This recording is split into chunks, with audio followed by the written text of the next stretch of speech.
Africaine sur la scène du Parc de la Liberté à La Courneuve près de Paris le 25 juin à 20h. Plus d'infos sur lacourneuve.fr.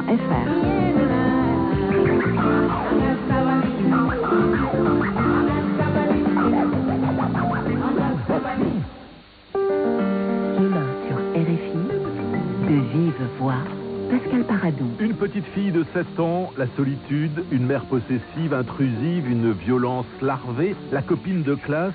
Dans l'âge de détruire, Pauline Perrade creuse les noirceurs de l'enfance. L'âge de détruire vient d'obtenir en ce début d'été le prix Goncourt du premier roman. Écoutez De vive voix avec Pascal Paradon du lundi au jeudi à 13h30 TU sur RFI.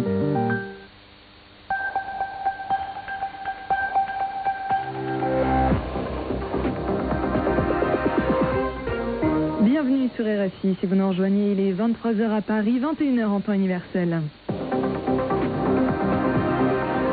Sophie Pouzrat. À la une de l'actualité internationale, Washington veut s'assurer que Pékin reste neutre dans le conflit en Ukraine. Selon le secrétaire d'État américain Anthony Blinken, la Chine a renouvelé sa promesse de ne pas fournir d'armes à Moscou. Toujours aux États-Unis, l'inculpation de Donald Trump continue de créer des dissensions au sein des Républicains. Plusieurs des ténors du parti ont critiqué publiquement l'ancien président ce dimanche. Et puis, ces annonces exceptionnelles au niveau climatique en Europe, c'était l'été le plus chaud jamais enregistré. Des chiffres inquiétants, mais avec aussi un peu d'espoir. L'énergie verte n'a jamais été aussi haute. Mais avant ça, on part au Stade de France pour ce début de journal où on retrouve Antoine Grenier qui a suivi le dernier match de la saison pour l'équipe de France. Un succès 1-0, Sophie, succès sur cette équipe de Grèce. C'est ce que l'histoire retiendra avec le sans faute des Bleus dans cette phase allée du groupe B. L'histoire retiendra aussi le 40e but de Kylian Mbappé en équipe de France, à même pas encore 25 ans. Et tant pis si l'attaquant parisien a dû s'y reprendre à 2 fois pour marquer son pénalty. Tout simplement parce que les défenseurs grecs ont fait preuve d'un peu de naïveté alors que leur gardien avait repoussé la tentative du capitaine tricolore. L'histoire, toujours elle, oubliera sûrement cette dernière contre-attaque à 4 contre 1 manquée par les Français. En tout cas, ce succès 1-0 permet aux Bleus de clore leur saison de la meilleure des manières dans un Stade de France plein à ras-bord. Les coéquipiers d'Antoine Griezmann auront dominé. Ils auraient pu espérer obtenir 1 voire 2 pénaltys en première période. Ça aurait été la version idéale de cette soirée de fin de saison. La conclusion, la vraie, c'est que les Bleus partent en vacances leader de leur groupe avec 6 points d'avance sur la Grèce et qu'on les retrouvera en septembre. Après, justement, les vacances, ce sera contre l'Irlande au Parc des Princes avec une possible qualification pour l'Euro à la clé. Merci beaucoup Antoine Grenier. Vous avez suivi pour nous le dernier match de la saison des Bleus face à la Grèce au Stade de France à Paris. Et on reste dans la capitale française pour parler de défense antiaérienne. Le président français Emmanuel Macron annonce que la France, l'Estonie, la Hongrie, la Belgique et Chypre vont acheter ensemble des missiles solaires de très courte portée Mistral. Une évolution majeure selon le chef de l'État. Cette initiative de Paris arrive après le projet allemand de bouclier du ciel européen qui réunit 16 pays de l'OTAN. La défense aérienne de l'Europe a été remise sur la table depuis que ses carences ont été révélées par l'invasion russe en Ukraine. Et de son côté, la Norvège dit qu'elle va consacrer plus de 20 millions d'euros à la sûreté nucléaire en Ukraine, annonce faite par Oslo ce lundi, sur fond de crainte autour de la centrale de Zaporizhzhia après la destruction du barrage de Karovka. Pour le ministère norvégien des Affaires étrangères, un accident nucléaire en Ukraine aurait des conséquences non seulement pour l'Ukraine elle-même, mais aussi au-delà de ses frontières. À noter que Moscou et Kiev se rejettent toujours à la responsabilité de la destruction du barrage hydroélectrique. Moscou, qui ne doit pas recevoir d'armes de la Chine, Anthony Blinken veut s'en assurer. Le secrétaire d'État américain a rencontré le président chinois Xi Jinping lors d'une visite officielle ce lundi. Cette visite du chef de la diplomatie des États-Unis veut apaiser les tensions entre les deux pays, en particulier sur la question de Taïwan, revendiquée par Pékin et défendue par Washington. Mais les discussions ont aussi porté sur l'Ukraine. Washington veut s'assurer que Pékin ne livre pas d'armes à la Russie. Anthony Blinken s'est exprimé sur ce point lors d'une conférence de presse. La Chine a affirmé ces dernières semaines à plusieurs reprises, et pas seulement à nous, mais aussi aux autres pays qui ont soulevé cette préoccupation, qu'ils n'ont pas et ne vont pas fournir d'armes létales à la Russie pour s'en servir en Ukraine. Mais nous avons des craintes sur les entreprises chinoises. Elles pourraient fournir des technologies qui permettraient à la Russie de poursuivre l'agression de l'Ukraine, et nous avons demandé au gouvernement chinois d'être très vigilant sur ce point.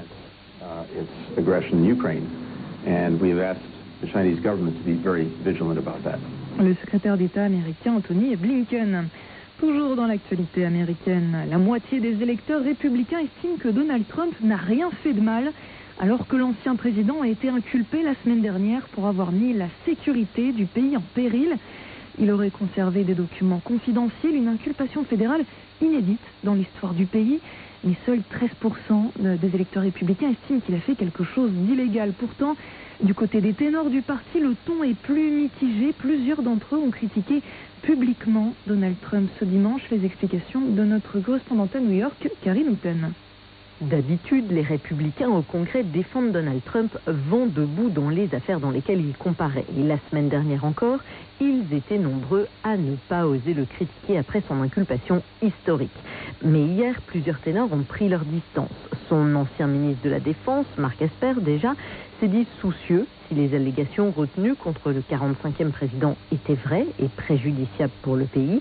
Et puis Mike Pence, qui est le premier vice-président de l'histoire à disputer une primaire contre son ex-colistier, est resté prudent, soucieux de ne pas s'aliéner l'électorat trumpiste, mais il a tout de même reconnu que Donald Trump méritait sa convocation au tribunal.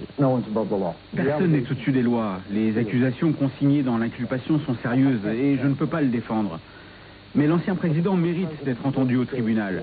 Je ne sais pas pourquoi certains de mes concurrents à la primaire républicaine présument que le président sera reconnu coupable.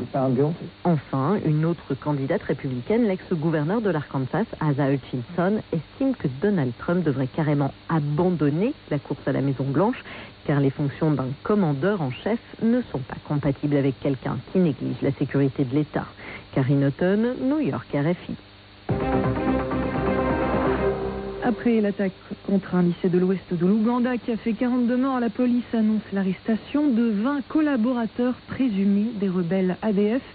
Ils sont soupçonnés d'être en lien avec les membres de cette milice affiliée à l'État djihadiste, à qui les autorités imputent le drame. Dans le même temps, les familles attendent toujours les résultats des tests ADN pour identifier leurs proches parmi les victimes. Des personnes ont aussi été enlevées pendant l'attaque sans qu'on sache combien pour l'instant.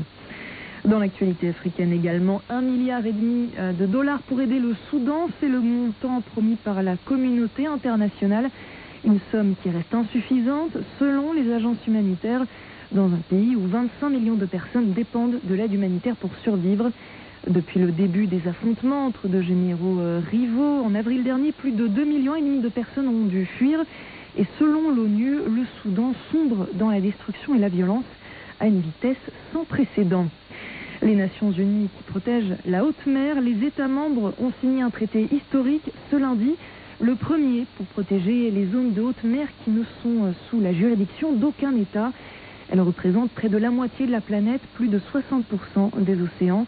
Le patron de l'ONU, Antonio Guterres, salue une réussite historique. Il évoque un accord capital pour contrer les menaces qui pèsent sur l'océan et aussi un accord vital pour l'humanité. À la page environnementale, toujours, il y a cette annonce inquiétante. 2022 est une année de tous les records pour le climat en Europe. L'été le plus chaud jamais enregistré, des précipitations au plus bas, notamment en France, ou encore des glaciers qui fondent comme jamais.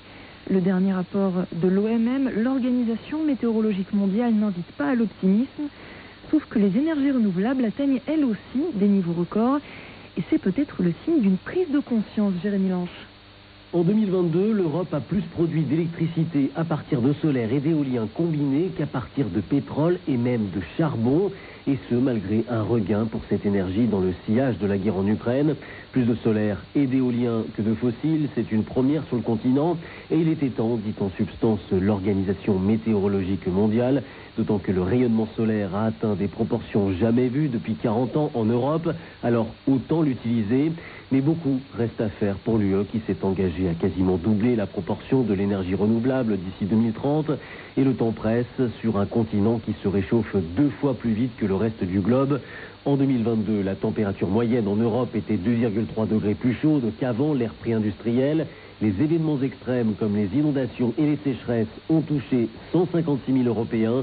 Plus de 16 000 y ont laissé la vie, la plupart à cause des vagues de chaleur. Jérémy Lanche, Genève, RFI. Et un autre phénomène climatique pour clore ce journal. Je vous parle bien sûr de ces orages qui ont frappé la France et qui continuent de toucher une grande partie du pays. 13 départements sont toujours en vigilance orange ce lundi soir. Des épisodes orageux qui sont très violents avec des rafales de vent qui peuvent aller jusqu'à 100 km/h. C'est ainsi que s'achève ce journal. Merci à vous de l'avoir suivi. Vous pouvez retrouver toutes nos informations sur notre site internet rfi.fr. Il est 23h et presque 10 minutes ici à Paris, 21h10 en temps universel.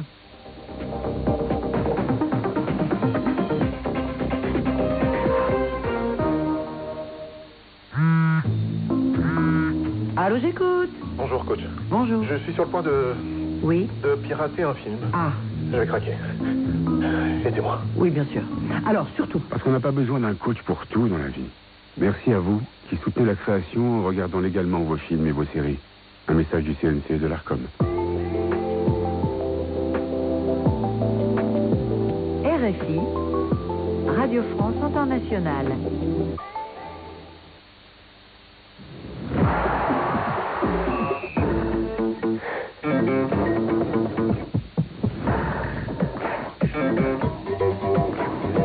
Radio Foot International, Annie Gasnier. Bonjour à tous, bienvenue dans Radio Foot International sur RFI, la radio mondiale. Nous commencerons en Afrique aujourd'hui, évidemment, avec une 5e journée fructueuse en éliminatoire de la prochaine CAN. 14 sélections sont désormais qualifiées, 6 ont décroché leur place. Il reste 10 places à prendre. Certaines sélections se sont relancées, comme la RDC, alors que la République centrafricaine est très mal partie. Un nouveau trophée pour la Roja. L'équipe d'Espagne a remporté la 3e Ligue des Nations face à la Croatie au tir au but. Un excellent début pour le nouveau sélectionneur espagnol, Luis de la Fuente. Les Croates, eux, n'y arrivent toujours pas. L'OM non plus n'y arrive pas. Les dirigeants de l'équipe phocéenne n'ont pas encore réussi à recruter un entraîneur. Or, l'OM jouera les barrages de la Ligue des Champions en août prochain. Apparemment, ce n'est pas convaincant. Pourquoi personne n'est intéressé par le poste d'Igor Tudor? Pour évoquer tous ces sujets aujourd'hui et pour évoquer notamment l'Afrique, eh bien nous avons un invité d'honneur. Bonjour monsieur le vice-président du comité de normalisation de la Fédération guinéenne de football. Bonjour Sega Diallo. Bonjour Annie et bonjour à toute l'équipe. Merci de nous faire l'amitié de passer dans notre studio alors que vous êtes de passage aussi à Paris pour quelques heures. Oui, c'est un plaisir et il ne faut pas perdre les bonnes habitudes. Exactement, ne les perdez surtout pas. Bonjour Ludovic Duchesne. Bonjour à tous, je suis un peu jaloux de la chemise d'Hervé, mais sinon ça va. Alors comme on ne fait pas de la télé, décrivez-la. Elle est magnifique, c'est quoi 70 Hervé, tu vas nous dire. Voilà, c'est vintage comme on dit. Voilà, vintage. un mix c'est magnifique. entre, voilà, un petit peu d'Afrique et, Voilà, et un peu de disco. Et un peu des années. Patrick Juvet. Bonjour Hervé Penaud. Bonjour à tout le monde, quel plaisir d'être en votre compagnie. voulez pas Ça fait chanter plaisir. Ah, je pourrais chanter, mais ça fait plaisir d'être en présence de Sega Diallo, que je n'avais pas vu depuis quelques temps déjà. Il ne change pas, il est toujours aussi jeune et beau.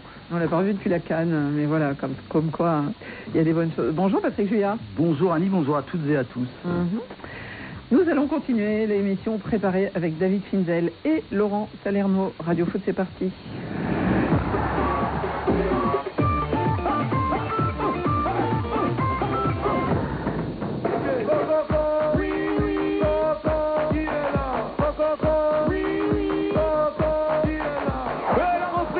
Victorieuse, le but pour la RDC, le but qui s'entoure de Chibola. Les Léopards reprennent pleinement espoir en but de la qualification avec ce but.